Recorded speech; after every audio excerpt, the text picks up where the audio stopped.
Hey guys, for this build, we're using a brand new 1 TB SSD because more storage means more fun, right? Let's crack it open and install it into the Xbox Drive shell.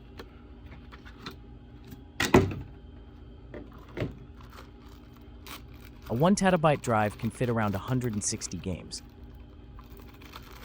Of course, some games are polite and fit on one disk, while others are absolute storage hogs, like Wolfenstein: The New Order, which comes on 4 disks. Seriously, at that point, it's less of a game and more of a digital landlord taking up all your space. Alright, the drive is assembled and ready to go. Now off camera, I'll hook it up to my PC, format it, and load it up with games and software.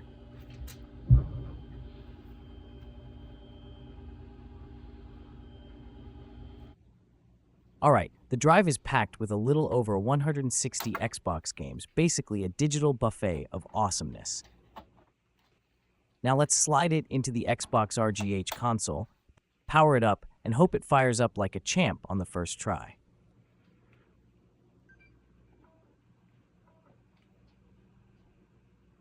Excellent. We have a start. That's what they call an instant boot. In just a few seconds, we see the classic Xbox 360 logo, and then the console automatically loads into the Aurora dashboard. Smooth and seamless, just the way we like it.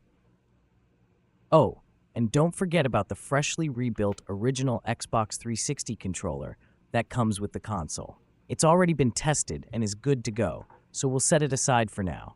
I'll hook up my wired controller to give you guys a look at what we've got here. This console is loaded with a little over 160 games on a 1 TB SSD. The customer requested a few specific titles, including the Amped series. I tracked down all 3 games and added them to the console. Next up, we've got an Xbox exclusive, the Gears of War series, a must-have for any true Xbox fan. And last but definitely not least, another legendary exclusive, the Halo series. I managed to squeeze in 6 titles. This console is fully stacked, ready for action, and prepped for its new home. All that's left is to carefully pack everything up and ship it out to its new owner in the US. Here's what comes in the full Xbox 360 RGH plug-and-play kit: the console, power brick, HDMI cable, and of course, the controller. Now you might be wondering, what's that extra cable on the right? Well, my friends, that's a SATA-to-USB cable, your best buddy for connecting your SSD or HDD to a PC and easily transferring files, including games. The only thing you'll need is some special software, which I'll cover in my next YouTube video.